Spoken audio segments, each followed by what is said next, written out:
ಗಂಗಣಪತಯೇ ನಮಃ. ಶ್ರೀ ಗುರುಭ್ಯೋ ನಮಃ.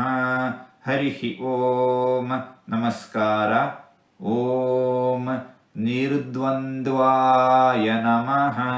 ಭಗವಂತ ಪರಿಪೂರ್ಣನಾಗಿದ್ದಾನೆ, ದೋಷರಹಿತನಾಗಿದ್ದಾನೆ.